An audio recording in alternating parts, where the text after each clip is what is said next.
मेहताब आलम। आगे बढ़ते, बिहार में पंचायती इंतखाबात के शेड्यूल जारी हो गए हैं। 11 मरहलों में पंचायती इंतखाबात होंगे। 24 सितंबर से 12 दिसंबर तक चलने वाले इंतखाबात के लिए बिहार इलेक्शन कमीशन ने नोटिफिकेशन जारी कर दिया है। हमारे नुमाइंदे महफूज आलम पटना से हमारे साथ जुड़ चुके हैं। इलेक्शन के हवाले से नोटिफिकेशन जारी कर दिया गया है। महफूज जी मुनज्जा, बिहार पंचायत इंतखाबात को लेकर इलेक्शन कमीशन ने तमाम नोटिफिकेशन जारी की है, हिदायतें जारी की है।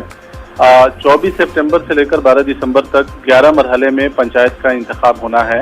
जी मुनज्जा, खास बात यह है कि इस बार के बिहार पंचायत इंतखाब में पहली बार ईवीएम का इस्तेमाल किया जाएगा जी, और ये लोगों के लिए एक अट्रैक्शन का वजह भी बना हुआ है। इलेक्शन कमीशन ने यह भी कहा है कि डिजिटलाइजेशन को जो है इस इंतखाब में इस्तेमाल ठीक ठाक से किया जाएगा जी। पंचायत के इंतखाबात में करीब 6 पोस्ट होते हैं।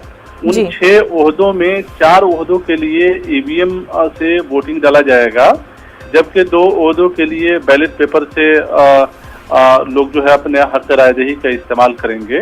1,13,000 से ज्यादा वोटिंग के मराकिज बनाए गए हैं जी। इसी तरह कोड ऑफ कंडक्ट जो है देही इलाकों में लगा दिया गया है जी। खास बात ये भी है कि बिहार में जब भी पंचायत का इंतखाब होता है तो एक सबसे बड़ा मसला सिक्योरिटी से जुड़ा हुआ होता है।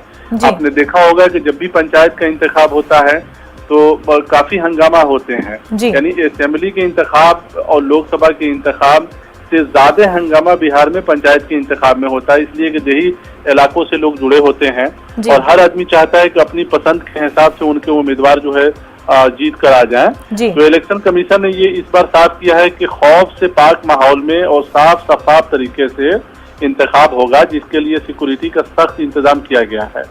जिला इंतजामिया को कहा गया है, ब्लॉक लेवल पे कहा गया है जी। तो हिफाजत का सख्त इंतजाम होगा। बिल्कुल, सिक्योरिटी के तमाम तर इंतजाम किए जाएंगे। बेहद शुक्रिया महफूज आलम आपका।